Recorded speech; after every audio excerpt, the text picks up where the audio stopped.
سعودی عرب کی ایران کو جوابی کارروائی کی دھمکی، کہا کہ ایران نے حملے جاری رکھے تو جواب دیا جائے گا۔ خلیجی ممالک نے امریکہ کو فضائی حدود استعمال نہیں کرنے دی، حملے جاری رہے تو سعودی عرب امریکی افواج کو اڈے استعمال کرنے کی اجازت دے سکتا ہے۔ سعودی وزارت دفاع نے کہا کہ اپنی حدود میں آنے والے 8 ڈرونز کو تباہ کیا گیا۔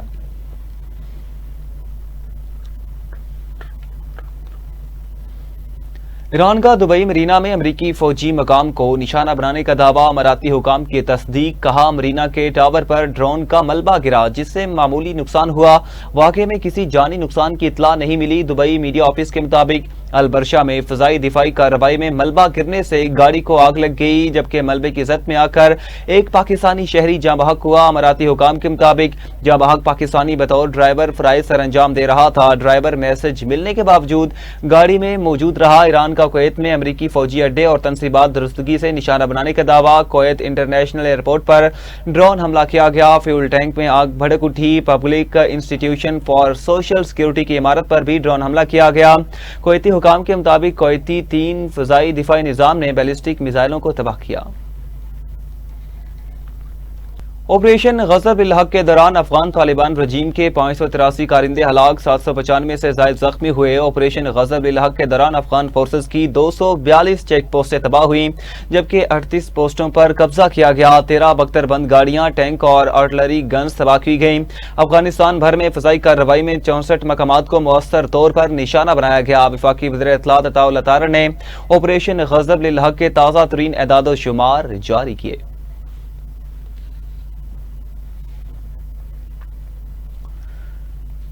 فورسز کے امن دشمنوں پر کاری وار، خیبر پختونخوا میں مختلف کارروائیوں میں 13 خارج کو ہلاک کیا گیا۔ آئی ایس پی آر کے مطابق 6 اور 7 مارچ کو انٹیلیجنس بیسڈ آپریشن کے دوران جھڑپوں کے دوران 5 دہشت گرد مارے گئے۔ باجوڑ میں فائرنگ کے تبادلے میں 5 خارج اپنے انجام کو پہنچے۔ بنو اور ڈی آئی خان میں کارروائیوں میں 3 خارج ہلاک کیے گئے۔ خیبر پختونخوا اور جنوبی وزیرستان میں سیکورٹی فورسز نے مزید 5 خارج کو ہلاک کیا۔ ہلاک خارج متعدد دہشت گردانہ کارروائیوں میں ملوث تھے۔ ہلاک دہشت گردوں سے اسلحہ اور گولہ بارود بھی برآمد ہوا۔ صدر، وزیر اعظم اور وزیر داخلہ کا دہشت گردوں کے خلاف کامیاب آپریشن پر فورسز کو خراج تحسین۔ وزیر اعظم نے کہا کہ ملک سے دہشت گردی کے مکمل خاتمے تک چین سے نہیں بیٹھیں گے۔ دہشت گرد کے خلاف جنگ میں پوری قوم افواج پاکستان کے ساتھ کھڑی ہے۔ محسن نقوی نے کہا کہ کامیاب کارروائی پر فورسز کی صلاحیتوں کو سراہا۔ پاک فوج نے چمن سیکٹر پر فتنہ الخارج کی دراندازی کی کوشش ناکام بنا دی۔ سیکورٹی ذرائع کے مطابق ایک دہشت گرد ہلاک جبکہ دیگر فرار ہوئے۔ پاک فوج نے باڑ کاٹنے والے خارج کو مؤثر طریقے سے نشانہ بنایا۔ فائرنگ کا تبادلہ ہوا۔ دہشت گردوں سے آئی ای ڈیز اور باڑ کاٹنے کا سامان بھی برآمد ہوا۔ سیکورٹی فورسز کی کارروائی سے دہشت گردوں کا منصوبہ خاک میں ملا۔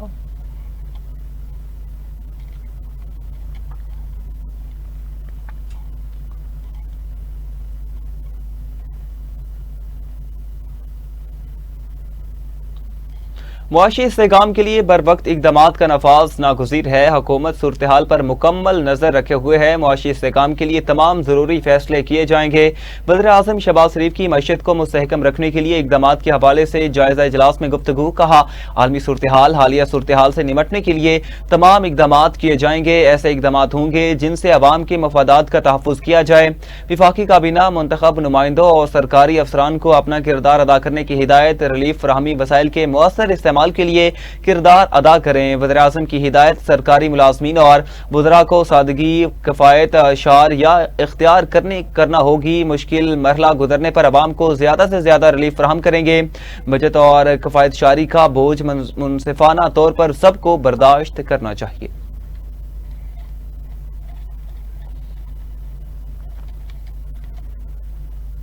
وفاقی وزیر خزانہ محمد اورنگزیب اور وزیر پیٹرولیم علی پرویز ملک کی پنجاب اور سندھ کے وزراء اعلیٰ سے ملاقاتیں۔ خطے میں جنگی صورتحال کے باعث پیٹرولیم مصنوعات کی سپلائی، طلب اور ذخائر کا جائزہ لیا۔ پیٹرولیم مصنوعات کی طلب اور رسد میں توازن کے لیے بجٹ پالیسی پر اتفاق کیا گیا۔ مریم نواز کا زرعی استعمال کے لیے ڈیزل کی فراہمی یقینی بنانے پر زور۔ وزیر اعلیٰ پنجاب مریم نواز نے کہا کہ چیلنج سے نمٹنے کے لیے قوم کو ثابت قدمی کا مظاہرہ کرنا ہوگا۔ مراد علی شاہ نے کہا توانائی کے ذمہ دارانہ استعمال اور عوامی تعاون کی ضرورت ہے۔ وزیر خزانہ محمد اورنگزیب نے کہا کہ ماہانہ تیل کا درآمدی بل 60 کروڑ ڈالر تک بڑھ سکتا ہے۔ وفاقی وزیر پیٹرولیم علی پرویز ملک نے کہا کہ ایندھن بچت اقدامات ضروری ہیں تاکہ ذخائر زیادہ دیر تک چل سکے۔ IMF سے پیٹرولیم لیوی میں ریلیف کی درخواست کریں گے۔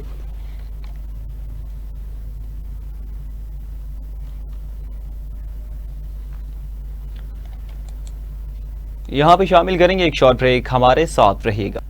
ویلکم بیک ناظرین، آگے بڑھے اور آپ کو بتائیں وزیر اعلیٰ خیبر پختونخوا سہیل آفریدی نے پیٹرولیم مصنوعات میں اضافہ مسترد کر دیا۔ کہا حکومت کی جانب سے عوام پر پیٹرول بم گرایا گیا، BRT کے کرایوں میں اضافہ نہیں کر رہے، یہ رقم صوبائی حکومت ادا کرے گی۔ گندم کٹائی میں کسانوں کے لیے ڈیزل قیمت میں ریلیف کا اعلان کریں گے۔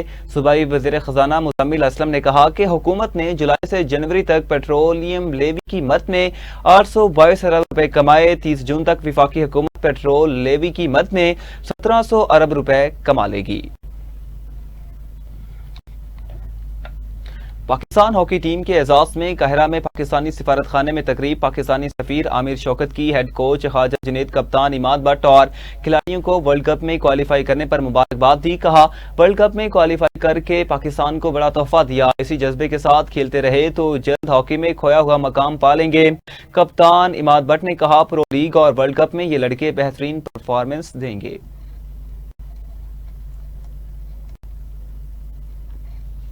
ورلڈ کپ کوالیفائر راؤنڈ کے فائنل میں انگلینڈ نے پاکستان کو ہرا دیا۔ انگلینڈ نے پاکستان کو 1 کے مقابلے میں 4 گول سے شکست دے کر ٹائٹل اپنے نام کیا۔ پاکستان کی جانب سے میچ کا واحد گول رانا بلیت نے سکور کیا۔ انگلینڈ کے سیمیول نے 2، ہنری اور فوکس نے 1-1 گول کر کے اپنی ٹیم کو جیت دلوائی۔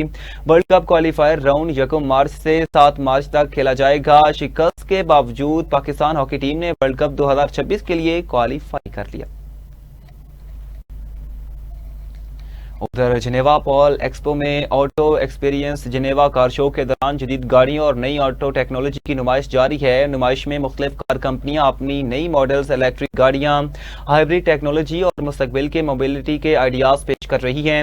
اس ایونٹ کی خاص بات یہ ہے کہ آنے والے افراد نہ صرف گاڑیوں کو قریب سے دیکھ سکتے ہیں بلکہ بعض ماڈلز میں بیٹھ کر ان کے فیچرز بھی دیکھ سکتے ہیں۔ جنیوا کا یہ موٹر شو ہر سال ہزاروں گاڑیوں کے شوقین افراد اور انڈسٹری سے وابستہ لوگوں کو اپنی طرف متوجہ کرتا ہے۔ اس سال اس نمائش میں الیکٹرک اور ہائبرڈ گاڑیوں پر خاص توجہ دی جا رہی ہے کیونکہ یورپ میں ماحول دوست ٹرانسپورٹ کو فروغ دیا جا رہا ہے۔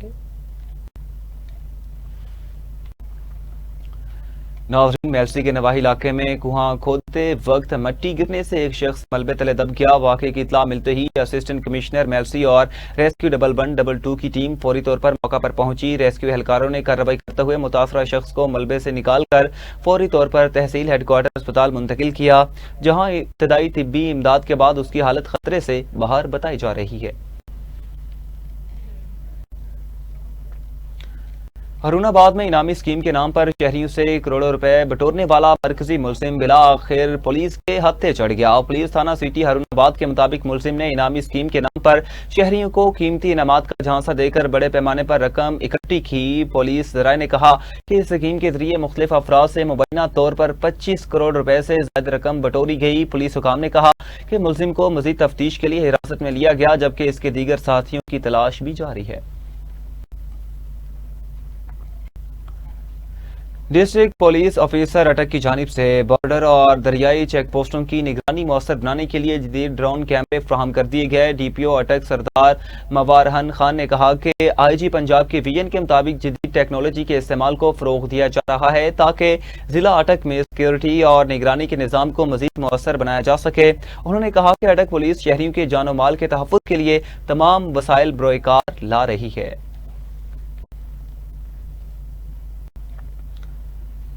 خوشاب میں موجودہ ملکی صورتحال کے پیش نظر سیکیورٹی ہائی الرٹ کر دی گئی۔ ڈپٹی کمشنر نے شہر کی مختلف مساجد اور امام بارگاہوں کا دورہ کیا، جہاں امام بارگاہ اسینیہ، امام بارگاہ کربلا سمیت دیگر عبادت گاہوں میں سیکیورٹی اور انتظامی امور کا جائزہ لیا گیا۔ اس موقع پر حکام نے ہدایت کی کہ مساجد اور امام بارگاہوں میں آنے والے نمازیوں کے تحفظ کو یقینی بنانے کے لیے سیکیورٹی کے خصوصی انتظامات کیے جائیں، بالخصوص جمعے کے اجتماعات کے دوران حفاظتی اقدامات مزید سخت کیے جائیں گے۔ ادھر جنگ میں پاکستان کی مسلح افواج اور حالیہ آپریشن غضب للحق سے اظہار یکجہتی کے لیے ضلعی انتظامیہ اور سول سوسائٹی کی جانب سے ایک ریلی کا انعقاد کیا گیا۔ ریلی کے شرکاء نے پاک فوج کے حق میں اور پاکستان زندہ باد کے فلک شگاف نعرے لگائے۔ مزید جانتے ہیں محمود عباس کی اس رپورٹ میں۔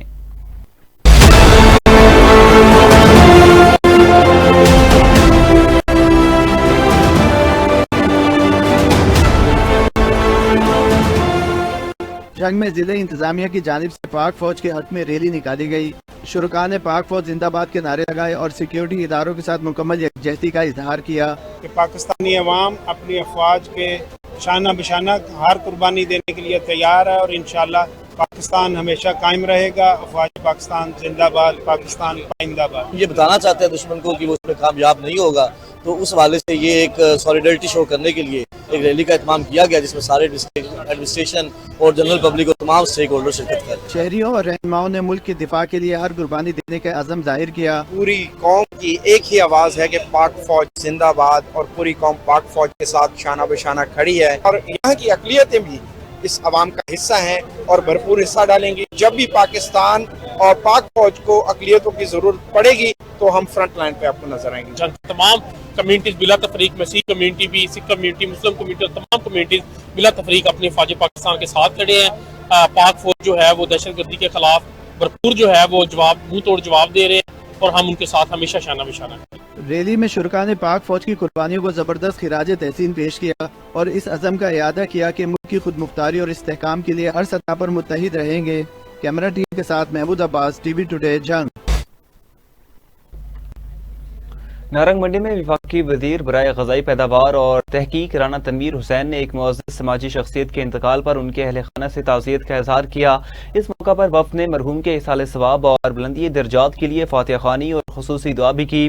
رہنما نے کہا کہ مرحوم ایک نیک ملنسار اور باوقار شخصیت تھے، جنہوں نے علاقے کی سماجی خدمات میں نمایاں کردار ادا کیا۔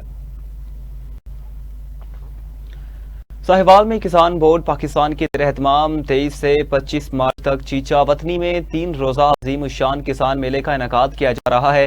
کسان بورڈ پاکستان کے زیر اہتمام چیچا وطنی ساہیوال میں 23 سے 25 مارچ تک 3 روزہ تاریخی کسان میلہ منعقد کیا جا رہا ہے۔ اس میلے کا مقصد زراعت کے فروغ، کسانوں کو جدید زرعی ٹیکنالوجی سے آگاہی دینا اور ثقافتی روایات کو اجاگر کرنا ہے۔ اس موقع پر commissioner Sahiwal, deputy commissioner, assistant commissioner Chichawatni اور مختلف محکموں کے اعلیٰ افسران بطور مہمان خصوصی شرکت کریں گے۔